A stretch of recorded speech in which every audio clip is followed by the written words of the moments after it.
प्यारे बच्चों, लगभग 10वीं से 17वीं सदी के बीच भारत आने वाले 3 यात्रियों के नजरिए हम पढ़ रहे हैं।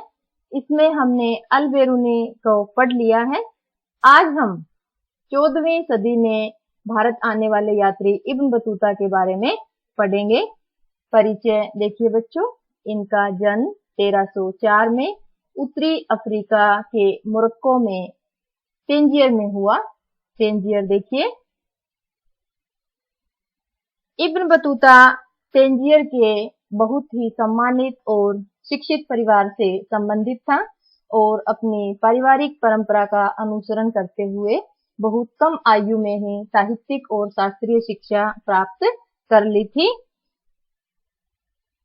इब्न बतूता पुस्तकीय ज्ञान की अपेक्षा प्रत्यक्ष अनुभव को ज्यादा महत्व देता है। जब हम अल बेरूनी पढ़ रहे थे तो हमने देखा कि अल बेरूनी की जो रचना है उसका मुख्य आधार ब्राह्मणीय ग्रंथ है। पुस्तकीय ज्ञान पर अल बेरूनी ज्यादा निर्भर करता है, लेकिन इसके विपरीत इब्न बतूता ने प्रत्यक्ष अनुभव को ज्यादा महत्व दिया। यात्राएं करने का शौकीन था, इसीलिए इब्न बतूता को हठीला यात्री कहा जाता है। 1325 से 27 के बीच इब्न बतूता की यात्राएं जो रेड कलर में दिखाए हुए हैं बच्चों, ये यात्रा मार्ग हैं। देश देखिए, उत्तरी अफ्रीकी देश और ईरान, इराक और सीरिया, इन देशों का जो भ्रमण है, यात्रा है, इब्न बतूता ने 1325 से 27 के बीच की। 1330 से 32 ये जो ग्रीन कलर में दिखाए हुए हैं बच्चों, इन देशों की, जिसमें यमन, ओमान और पूर्वी अफ्रीकी देश शामिल हैं, यात्राएं इब्न बतूता करते हैं। 1333 में इब्न बतूता भारत के सिंध पहुंचता है। पर्पल कलर में जो मार्ग दिखाया हुआ है, इस रास्ते से इब्न बतूता भारत आते हैं। देखिए बच्चों, तुर्की से समरकंद, काबुल, सिंध से मुल्तान और फिर दिल्ली में उस समय सुल्तान मोहम्मद बिन तुगलक का शासन था और सुल्तान मोहम्मद बिन तुगलक इब्न बतूता को दिल्ली का काजी नियुक्त करते हैं। इब्न बतूता तेंजियर में भी काफी समय तक काजी के पद पर रहे थे। इब्न बतूता मोहम्मद बिन तुगलक का विश्वास खो देता है और उसे जेल होती है, लेकिन बाद में सम्राट की और इब्न बतूता की गलतफहमियां दूर होती हैं और इब्न बतूता को दोबारा शासकीय सेवा में आने का मौका मिलता है। 1342 में सुल्तान मोहम्मद बिन तुगलक इब्न बतूता को चीन के मंगोल शासकों के दरबार में राजदूत बनाकर भेजता है। 18 महीने तक इब्न बतूता मालदीव के काजी पद पर रहता है। देखिए बच्चों, दिल्ली से जब सुल्तान ने चीन के लिए इब्न बतूता को भेजा तो पहले भारत के तटीय प्रदेशों की यात्रा करता हुआ इब्न बतूता मालदीव पहुंचता है। 18 महीने यहाँ काजी के पद पर भी रहता है। मालदीव से इब्न बतूता श्रीलंका जाता है। श्रीलंका से फिर भारत के मालाबार तट बच्चों, आज का जो केरल है, इस तट को मालाबार तट बोलते हैं। फिर मालाबार तट से मालदीव और फिर दोबारा श्रीलंका, और यहां से चीन पहुंचने से पहले इब्न बतूता ने बंगाल और असम की भी यात्राएं की। यहां से इब्न बतूता जावा, सुमात्रा की यात्रा करता हुआ चीन के ग्वांगजू शहर पहुंचता है और ग्वांगजू से फिर बीजिंग आज चीन की राजधानी है बच्चों, ध्यान से देखिए। बीजिंग से इब्न बतूता 1347 में वापस अपने देश मोरक्को पहुंच जाता है। यात्राओं के दौरान इब्न बतूता को कई समस्याओं का सामना करना पड़ा। उस समय यात्राएं बड़ी कठिन थी और जोखिम भरी थी। इब्न बतूता ने लिखा है कि डाकुओं और चोरों ने उसका सामान भी लूट लिया था, जरूरी सामान, और उसके कारवां पर हमला भी होता है और उसके कई साथी अपनी जान गंवा देते हैं। इब्न बतूता भी बड़ी मुश्किल से अपनी जान बचाते हैं और हमने पढ़ा है कि इब्न बतूता को जेल में भी रहना पड़ा था। तो यात्राओं के दौरान इब्न बतूता ने कौन कौन सी समस्याएं झेली, ये भी हमने देखी हैं। फिर भी इब्न बतूता ने यात्राएं करनी नहीं छोड़ी, इसीलिए उसे हठीला यात्री कहा जाता है। वृतांत रिहला। इब्न बतूता का वृतांत रिहला अरबी भाषा में है और उसके वृतांत की तुलना मार्को पोलो के वृतांतों से की जाती है। मार्को पोलो बच्चों एक इतालवी व्यापारी, खोजकर्ता और राजदूत था और चीन के अलावा मार्को पोलो ने भारत की भी यात्रा की थी। इब्न बतूता ने अपने वृतांत में भारतीय सामाजिक और सांस्कृतिक जीवन का उल्लेख किया है। चित्रण की विधियां। इब्न बतूता ने नारियल और पान का जिक्र किया है। इब्न बतूता को जो भी चीज अपने देश के पाठकों के लिए अपरिचित लगी, उसका बड़ा विस्तृत वर्णन किया है। नारियल के विषय में इब्न बतूता ने कहा है कि यह खजूर के पेड़ जैसा ही होता है, लेकिन इसका फल भिन्न है। देखने में यह मानव का सिर हो, 2 आंखें हो और मुख हो, और नारियल का जो रेशा है वे इंसान के बाल जैसे दिखते हैं। और साथ ही पान का जिक्र भी किया है कि पान का जो पौधा है वो पत्तियों के लिए उगाया जाता है, न कि फल के लिए। बच्चों, अपने देश के अलावा दूसरे देशों के लोगों के धार्मिक आस्थाओं, विश्वासों और मान्यताओं का जिक्र करते हुए इब्न बतूता ने अपने मत को रखते वक्त बहुत ही सावधानी रखी और कुशलता पूर्वक उनका प्रयोग किया। इन अपरिचित चीजों को जो लिखने का कारण है वो यही है कि इब्न बतूता हर वो चीज लिखना चाहता था जिससे उसके देश के जो पाठक हैं वे अपरिचित थे।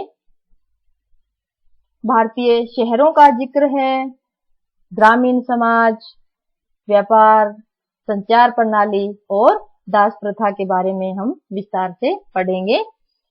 रिहला में किन किन विषयों को लिया गया है ये आपने पढ़ लिए हैं बच्चों।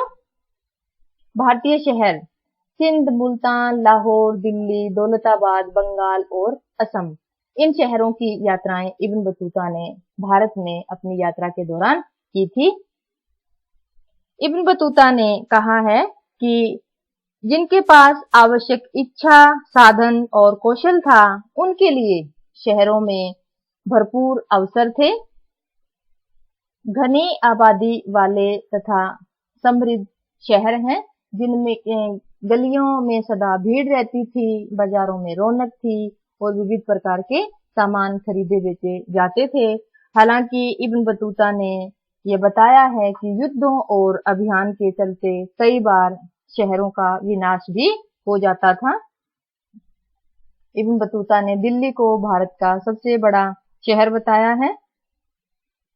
दिल्ली के अलावा दौलताबाद भी आकार की दृष्टि से दिल्ली को चुनौती देता है। बच्चों, मोहम्मद बिन तुगलक ने दिल्ली के अलावा दक्षिण में दौलताबाद को भी अपने राज्य की राजधानी बनाया था। तो इन दोनों शहरों का जिक्र इब्न बतूता अपने रिहला में करता है। शहर आर्थिक विनिमय। विनिमय का अर्थ है बच्चों आदान प्रदान करना। शहर आर्थिक विनिमय का केंद्र होने के साथ साथ सामाजिक और आर्थिक गतिविधियों के केंद्र थे। हर बाजार में एक मंदिर और मस्जिद होती थी और उनमें नर्तकों, संगीतकारों और गायकों के सार्वजनिक प्रदर्शन के लिए भी स्थान निश्चित होते थे। शहरों की समृद्धि का आधार ग्रामीण अधिशेष था। अधिशेष का अर्थ होता है बच्चों काम में आने के बाद बचा हुआ अनाज या अन्य उत्पादन। ग्रामीण जो अर्थव्यवस्था थी बच्चों, कृषि पर आधारित थी और शहर हमेशा ग्रामीण कृषि और उत्पादन पर आधारित होता है। अधिशेष का अर्थ बता दिया है बच्चों। तो गांव में जो अनाज या कृषि उत्पादन बच जाता था, वह शहर की समृद्धि का कारण बनता था, उसका अधिग्रहण कर लिया जाता था। भारतीय कृषि के बारे में इब्न बतूता ने कहा है कि कृषि काफी उत्पादनकारी थी। इसकी वजह थी कि यहाँ की मिट्टी उपजाऊ थी और किसान साल में 2 फसलों का उत्पादन करते थे। भारतीय व्यापार, इब्न बतूता ने बताया है कि भारतीय उपमहाद्वीप में भारत के अलावा आधुनिक पाकिस्तान, बांग्लादेश, बर्मा, श्रीलंका, ये सारा जो क्षेत्र बताया बच्चों, यह मिलकर भारतीय उपमहाद्वीप बनाता है। भारतीय उपमहाद्वीप एशियाई तंत्रों से जुड़ा हुआ था, व्यापारिक मार्गों से जुड़ा हुआ था। भारतीय माल की जो मांग है वो मध्य एशिया तथा दक्षिण पूर्व एशिया में काफी थी। मध्य एशिया बच्चों पूर्व में चीन से, पश्चिम में कैस्पियन सागर तक, उत्तर में रूस से दक्षिण में अफगानिस्तान तक का जो क्षेत्र है यह मध्य एशिया है बच्चों। और दक्षिण पूर्व एशिया चीन के दक्षिण में और भारत के पूर्वी जो देश हैं जिसमें Java, Sumatra, Borneo, Malaysia, Indonesia, Philippines, Singapore इत्यादि शामिल हैं। तो इन देशों की बात कर रहे हैं हम। इसे दक्षिण पूर्व एशिया कहते हैं बच्चों। मध्य एशिया और दक्षिण पूर्व एशिया में भारतीय माल की मांग थी और इसी मांग के चलते शिल्पकारों और व्यापारियों को भारी मुनाफा होता है। भारतीय कपड़ों की मांग, जिसमें मुख्य रूप से सूती कपड़ा, महीन मलमल, रेशम, जरी तथा साटन की मांग ज्यादा थी। इब्न बतूता ने लिखा है कि महीन मलमल की कई किस्में तो इतनी महंगी थी कि अमीर वर्ग के लोग ही उसका इस्तेमाल कर पाते थे। भारतीय व्यापार पढ़ा बच्चों, काफी समृद्ध था। कृषि पढ़ी जो उत्पादनकारी थी। संचार प्रणाली, व्यापार समृद्ध था, शिल्पकारियों और व्यापारियों को मुनाफा होता था। उनकी समृद्धि का आधार हमने देखा। और राज्य भी व्यापार को प्रोत्साहित करता था और इस प्रोत्साहन के चलते ही राज्य ने व्यापारिक मार्गों पर सराय और विश्राम गृह बनवाए। संगठित डाक प्रणाली, इब्न बतूता भारतीय डाक प्रणाली से काफी प्रभावित हुआ और यह डाक प्रणाली व्यापारियों के लिए भी लाभदायक सिद्ध हुई, क्योंकि इससे व्यापारियों के लिए न केवल लंबी दूर की सूचना भेजना आसान रहा, बल्कि उधार लेना या देना भी आसान हो गया। तो राज्य द्वारा व्यापार को प्रोत्साहन और संगठित डाक प्रणाली भी व्यापारिक समृद्धि का आधार बनते हैं। इब्न बतूता लिखता है कि सिंध से दिल्ली पहुंचने में जहां 50 दिन लगते थे, वहीं गुप्तचरों के माध्यम से केवल 5 दिन में ही सम्राट तक सूचनाएं पहुंच जाती थी। दास प्रथा, दासों की खरीद घरेलू कार्यों और उपहार स्वरूप देने के लिए की जाती थी। उस समय बाजारों में दास किसी भी अन्य वस्तु की तरह खुलेआम खरीदे बेचे जाते थे। खुद इब्न बतूता ने मोहम्मद बिन तुगलक को उपहार स्वरूप कई दास दिए थे। दासों को मुख्य रूप से घरेलू कार्य करवाने, पालकी उठाने और शाही महल में नृत्य गायन के लिए उनके कार्य थे। और सुल्तान मोहम्मद बिन तुगलक की बहन की शादी में नृत्य गायन से इब्न बतूता ने स्वयं के आनंदित होने की बात कही है। दासों की कीमत बहुत कम थी और जिसमें भी थोड़ी बहुत क्षमता थी दास खरीद लेता था, 1 या 2 दास हर व्यक्ति के पास होते थे। दासों का प्रयोग जासूस के रूप में भी किया जाता था। सुल्तान अपने अमीरों पर नियंत्रण रखने के लिए जासूस के रूप में दासों का प्रयोग करते थे। दास विश्वास पात्र होते थे और बिना रोक टोक किसी भी समय सुल्तान से मिल सकते थे।